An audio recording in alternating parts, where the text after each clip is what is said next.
One, two, three.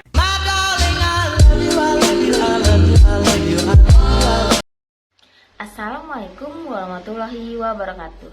Hai teman-teman, perkenalkan saya Nadila Wilis Pasaribu dengan nomor NIM 0704201049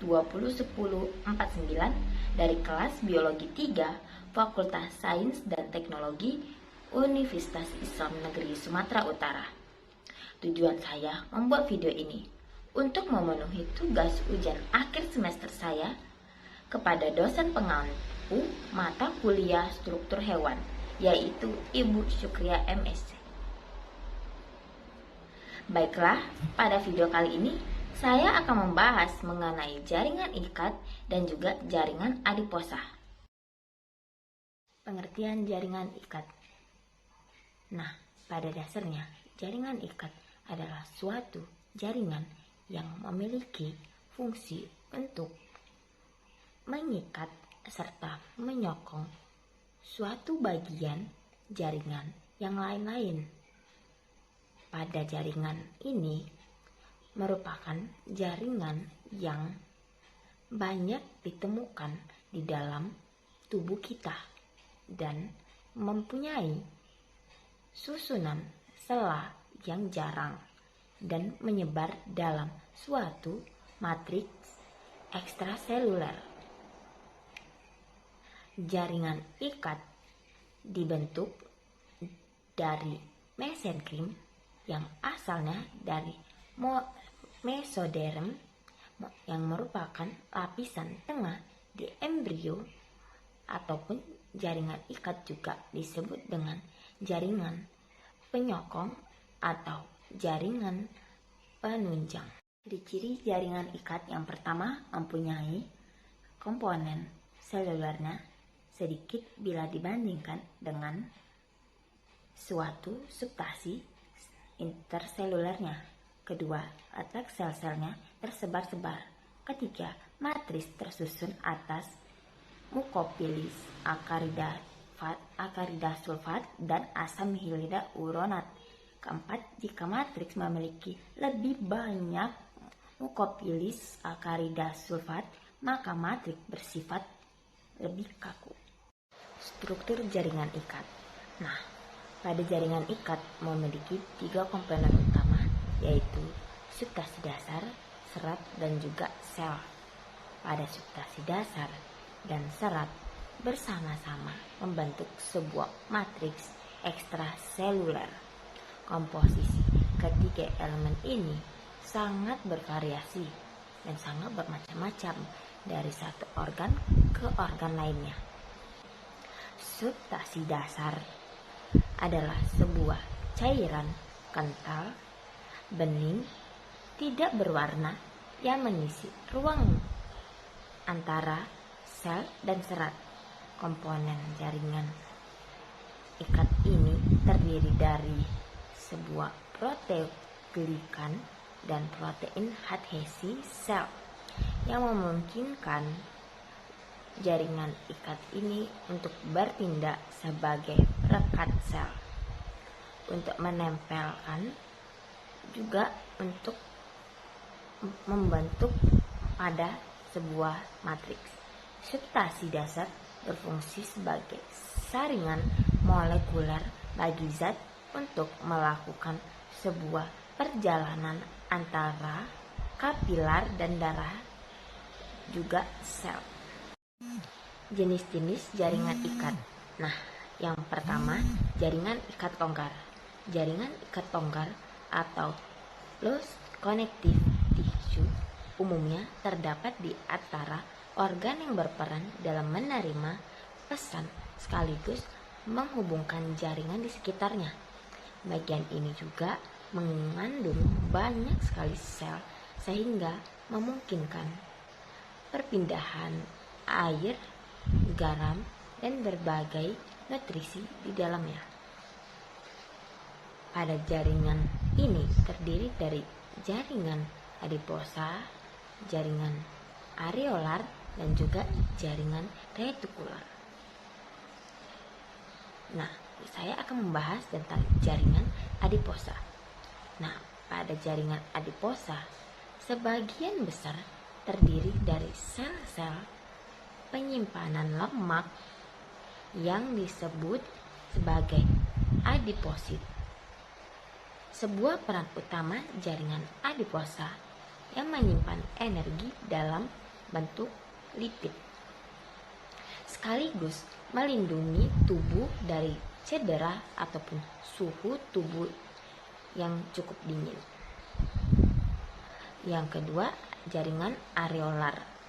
Dalam jaringan areolar tersebar luas di dalam tubuh kita dan mendukung ikatan antar jaringan.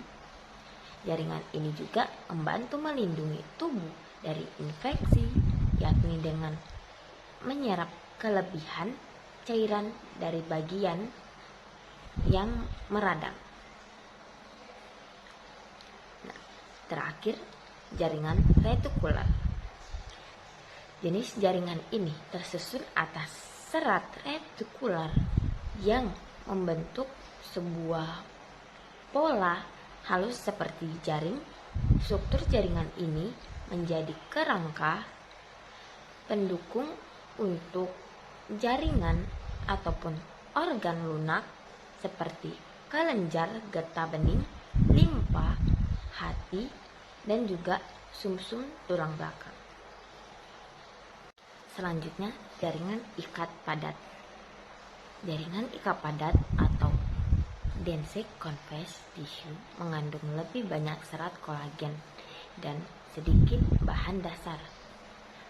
Hasil jaringan ini mempunyai ketahanan atau resistensi lebih besar terhadap peregangan. Terdapat 3 jenis utama dari jaringan ini, yaitu jaringan ikat padat teratur, jaringan ikat padat tidak teratur, dan juga jaringan ikat elastis. Nah, pada jaringan pertama yaitu jaringan ikat padat teratur. Jenis jaringan ikat itu tersusun atas serat sejajar sehingga memiliki kekuatan ikat yang kuat serta tahan terhadap peregangan. Jaringan ini juga membentuk tendon, ligamen, dan fascia atau membran pembungkus otot, pembuluh darah, dan saraf. Selanjutnya, jaringan ikat padat tidak teratur. Jenis jaringan ini tersusun atas serat yang tidak teratur dan serat kolagen yang jauh lebih tebal. Jaringan ini pun ditemukan di bagian tubuh yang mudah sekali tertarik ke berbagai arah seperti lapisan kulit atau dermis dan kapsul sendi. Jaringan ikat elastis. Nah, secara alami jaringan ikat ini mengandung sebuah serat elastis yang banyak. Selain dari serat kolagen, juga hal ini memungkinkan untuk jaringan kembali ke panjang aslinya setelah tertarik ataupun merenggang seperti pada dinding saluran pernapasan dan juga seperti pada pembuluh arteri. Tulang rawan atau kartilago terdiri dari sel-sel khusus yang disebut kondroblas. Berbeda dari jaringan yang lain, tulang rawan tidak mengandung pembuluh darah. Jaringan ikat yang fleksibel ini ditemukan pada sejumlah bagian tubuh, seperti sendi, antar tulang, telinga, hidung, saluran pernapasan, dan juga cakram tulang belakang.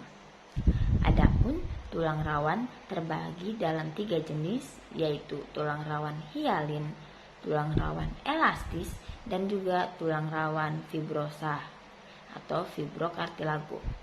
Pada tulang rawan hialin tersusun atas matriks yang transparan seperti kaca bila dilihat dari bawah mikroskop. Jaringan ikat ini berfungsi sebagai bantalan yang menyerap guncangan sehingga tidak menyebabkan kerusakan pada organ. Tulang rawan hialin terdapat pada rusuk, hidung, trakea, dan juga laring. Next, yaitu tulang rawan elastis yang tersusun atas tulang rawan elastis yang mirip dengan tulang rawan yang tadi atau hialin, tetapi mengandung lebih banyak serat elastis dan kolagen. Struktur tulang rawan ini sangat fleksibel dan mampu mempertahankan struktur jaringan yang ditopangnya, seperti pada daun telinga. Terakhir, tulang rawan fibrosa atau fibrokartilago terdiri dari campuran tulang rawan hialin dan jaringan ikat padat teratur. Tulang rawan ini dapat menahan guncangan yang sangat berat dengan baik. Jenis jaringan ikat ini dapat ditemukan pada sendi, lutut, dan juga rahang dan cakram tulang belakang. Keempat, tulang.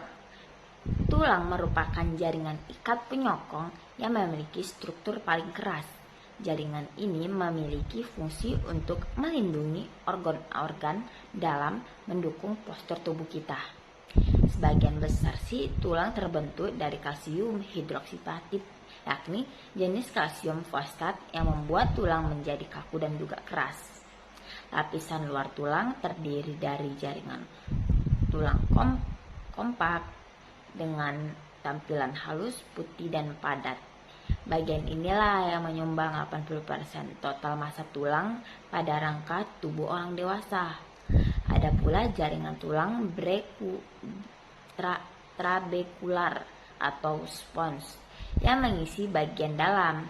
Bagian ini lebih ringkas sekaligus memberi ruang untuk pembuluh darah dan sumsum. Nah, yang terakhir adalah darah. Pada darah merupakan bentuk khusus dari jaringan ikat. Darah juga disebut sebagai jaringan ikat cair.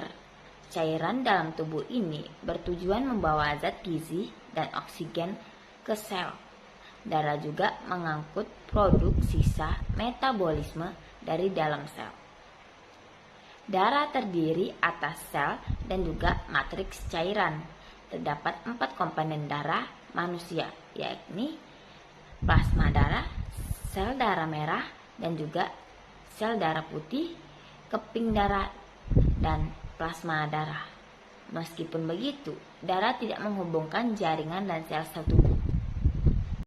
Adapun sel-sel jaringan ikat, yaitu pertama, sel fibroblast, ialah sel yang berbentuk serat, berfungsi mengkreasikan kelebihan protein. Kedua, sel makrofag, ialah sel yang berbentuk tidak teratur, yang berfungsi untuk mengositosis dan pinositosis. Pinositosis ialah proses meminum partikel-partikel berupa zat-zat buangan yang berupa cairan. Sementara fagositosis ialah proses memakan sel-sel mati ataupun bakteri. Ketiga, sel tiang ialah sebuah sel yang berfungsi sebagai penghasil zat yang mencegah pembekuan darah atau heparin dan zat yang mampu meningkatkan permeabilitas kapiler darah atau histamin. Keempat, sel lemak ialah sel yang berfungsi sebagai penyimpan lemak atau pembentukan jaringan lemak atau adiposa. Sel plasma, sel darah putih atau sel darah putih ialah sel yang berbentuk tidak teratur dan berfungsi untuk melawan patogen berupa virus, bakteri, ataupun protozoa. Sel ini juga banyak ditemukan di saluran pernapasan dan organ pencernaan manusia. Manfaat pada jaringan ikat. Yang pertama, mengikat dan menyokong. Jaringan ikat, mengikat, dan menyokong antar jaringan dan antar organ. Kedua, melindungi organ dari kerusakan akibat cedera. Ketiga, menyimpan bahan bakar cadangan. Keempat, sebagai bantalan dan isolasi atau jaringan adiposa. 5. Mengangkut zat di dalam tubuh seperti yang dilakukan oleh pada darah. Letak jaringan adiposa. Jaringan adiposa tersebut terletak di bawah kulit, tetapi juga dapat ditemukan di sekeliling organ. Pada kulit, terakumulasi lebih dalam dari lapisan subkutan. Sel adiposa di sini berperan sebagai alat untuk menjaga suhu udara panas atau dingin. Jaringan adiposa ditemukan di berbagai dalam tubuh. Beberapa lokasi ini termasuk lapisan subkutan, yaitu kulit, sekitar jantung, ginjal, jaringan saraf, dan juga di sumsum tulang kuning dan jaringan payudara, dan di dalam bokong, paha, dan rongga perut. Sementara lemak putih menumpuk di daerah ini. Lemak coklat terletak di area tubuh yang paling spesifik. Pada organ orang dewasa, timbunan kecil lemak coklat ditemukan di punggung atas, sisi leher, area bahu, dan sepasang tulang belakang.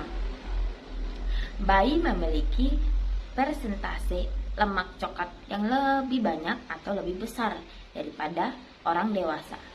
Lemak ini dapat ditemukan di sebagian besar daerah belakang yang penting untuk menghasilkan panas. Nah, pada dasarnya, fungsi jaringan adiposa ini adalah sebuah isolasi serta bantalan tubuh kita untuk menyimpan asam lemak bebas setelah asupan makanan dan melepas asam lemak bebas selama keadaan puasa, sehingga menjamin status energi yang cukup. Ada pula jenis-jenis jaringan adiposa. Jenis-jenis jaringan adiposa memiliki peran yang bertolak belakang, yaitu jaringan adiposa putih atau disebut WAT yang berfungsi menyimpan energi dalam bentuk lemak, dan jaringan adiposa coklat atau BAT yang berfungsi mengeluarkan energi. Nah, pada jaringan adiposa putih atau WAT, yaitu White Adipose Tissue, adalah suatu jenis jaringan adiposa yang paling umum yang terdiri dari adiposit, matang, padat, dan sel stroma vaskular yang meliputi sel endotel dan kekebalan. Setiap adiposit WAT ini mengandung tetesan tunggal lemak yang sangat besar, karenanya disebut unilokular. Selain itu, sitoplasma sel adiposa mirip dengan lembaran nukleus yang rata. Di antara sel-sel kuat ini ada kapilar dan jaringan ikat yang sangat sedikit. Ada pula jenis lipid yang ditemukan dalam jaringan ini atau jaringan kuat ini. Terutama adalah trigliserida yang berasal dari lipoprotein. Jaringan menyumbang 20% dari total berat badan pada pria, yaitu pada pria dewasa, dan hingga 25% pada wanita dewasa. Distribusi watt sangat bervariasi loh, sesuai usia dan juga jenis kelamin individu. Namun, itu distribusi secara luas ke seluruh tubuh kita, tidak seperti jaringan adiposa coklat. Jaringan ini terutama ditemukan di bawah suatu kulit dengan pengecualian kelopak, penis, dan strotum juga terdapat di bagian mesenteris dan juga terdapat di hypodermis, omentar, dan di sekitar ginjal. Fungsi utama watt yaitu menyimpan energi seperti lemak dan mobilisasi juga. Selain itu, watt juga bertindak sebagai isolator yang mengontrol seluruh kondisi panas melalui kulit dan bantalan terhadap tekanan mekanis. Selanjutnya, jaringan adiposa coklat atau brown adipose tissue yang disingkat BAT terdiri dari sel-sel yang mengandung sejumlah tetesan lipid kecil dengan berbagai ukuran sehingga disebut multilokular. Selain itu, sitoplasma pada sel-sel BAT mengandung sejumlah besar mitokondria dan juga lisosom yang bertanggung jawab atas warna coklat. Inti bola sel BAT ini terletak terpusat atau ekstretik. BAT sebagian besar ditemukan pada hewan hibernasi dan juga janin manusia. Hampir tidak ada BAT ini di manusia dewasa. Ada banyak persediaan kapilar yang ada di antara sel-sel BAT. Jaringan ini sangat penting terutama bagi manusia yang baru lahir, yang terpapar pada kondisi dingin, dan hewan yang muncul dari hibernasinya. Karena BAT dapat meningkatkan panas tubuh selama kondisi dingin yang kritis. Selama pembentukan panas, hidrolisis lipid dilakukan untuk membentuk asam lemak dan gliserol. Reaksi ini juga diatur oleh norepinefrin yang dilepaskan oleh sistem saraf simpatis. Berbeda dengan watt, jaringan ini tidak terdistribusi secara luas dan terutama ditemukan di sekitar pembuluh darah besar, kelenjar adrenal, dan di daerah leher. Nah, letak jaringan adiposa yaitu dapat ditemukan di sejumlah tempat yang berada di seluruh tubuh kita, tetapi juga dapat ditemukan di sekeliling organ. Pada kulit, terakumulasi lebih dalam dari lapisan subkutan. Sel adiposa di sini berperan sebagai alat untuk menjaga suhu udara panas dan juga dingin. Jaringan adiposa putih adalah jenis jaringan yang paling banyak melimpah pada manusia. Ini didistribusikan di dalam lemak subkutan, lemak visceral, dan juga lemak sumsum tulang. Lemak subkutan yang ditemukan di seluruh tubuh di ruang antara kulit otot di bawahnya. Lemak visceral sebagian besar ditemukan di sekitar organ di rongga perut, seperti hati, usus, dan ginjal, serta perioneum atau selaput serosa yang melapisi bagian luar organ perut. Jaringan adiposa putih juga ada di sumsum tulang atau jaringan seperti spons yang ada di rongga pusat tulang. Nah, selain itu juga jaringan adiposa putih dapat ditemukan di perikarium yang mengelilingi jantung atau bantalan bagian tubuh lainnya, seperti telapak kaki, bola mata, dan pembuluh darah yang tertentu. Nah, pada dasarnya, fungsi jaringan adiposa ini adalah sebuah isolasi serta bantalan tubuh kita untuk menyimpan asam lemak bebas setelah asupan makanan dan melepas asam lemak bebas selama keadaan puasa, sehingga menjamin status energi yang cukup. Alhamdulillahirrabbilalamin. Demikianlah beberapa hal yang bisa saya sampaikan mengenai jaringan ikat dan jaringan adiposa. Sebelumnya saya mohon maaf yang sebesar-besarnya kepada penonton sekalian. Apabila di dalam penyampaian saya tadi kemungkinan ada kesalahan kata atau beberapa yang menyinggung penonton sekalian. Saya ini hanya manusia biasa yang tidak luput dari kesalahan. Semoga ilmu yang saya sampaikan bermanfaat bagi yang menonton. Saya akhiri, wassalamualaikum warahmatullahi wabarakatuh.